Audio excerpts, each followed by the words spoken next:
مزید جسمانی ریمانڈ دیا جائے. اس کی ہم نے شدید مخالفت کی، اور میں نے ایک جو دفعے تھے جو انہوں نے دفعہ 9 لگایا تھا، دفعہ 10 لگایا، دفعہ 11 لگایا، اور اس کے ساتھ دفعہ 6، 7 اور 8 کا بھی ذکر تھا. میں نے ایک جو ہے قانون کی وہ اصطلاحیں شکیں پڑھ کر سنائی، جن میں سے ایک کا بھی اطلاق جو ہے وہ پیکا کے اس ایکٹ کا موجودہ جو انہوں نے الزام لگائے ہیں ان میں سے ایک بھی کا اطلاق نہیں ہوتا ہے. اور وہ ہے پراسکرائبڈ جو آرگنائزیشنز ہیں، یعنی مذہبی جو دہشت گردی کی جو یا سیکٹیرین دہشت گردی کی، یا وہ جو اینٹی ٹیررزم ایکٹ، انسداد دہشت گردی کے ایکٹ میں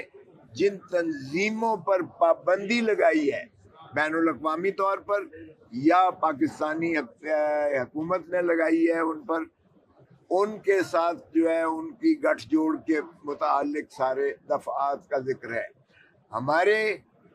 یا وہ سیکٹری انفارمیشن رؤوف حسن ہو یا دیگر جو ملازمین ہیں جن کا بالکل کوئی تعلق نہیں ہے، ان پر یہ الزام سرے سے ہے ہی نہیں کہ وہ کسی ممنوع تنظیم کے ساتھ جو ہے وہ ان کی معاونت کرتے تھے یا ان کے جو ہے ایجنڈے کو پروموٹ کرنے کے لیے کوئی ایسے وہ کر رہے تھے، کوئی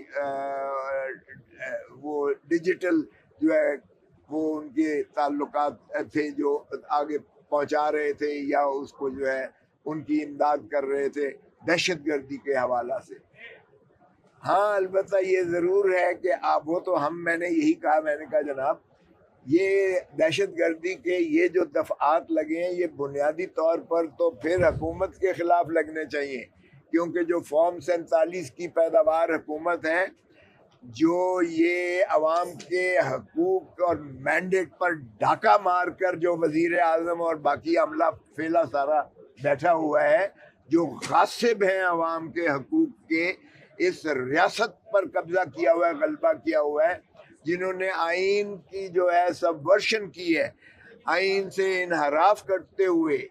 انہوں نے عوام کے حقوق پر ڈاکہ مارا ہے. اندر تو ان کو ہونا چاہیے، پابا سلاسل تو ان کو ہونا چاہیے،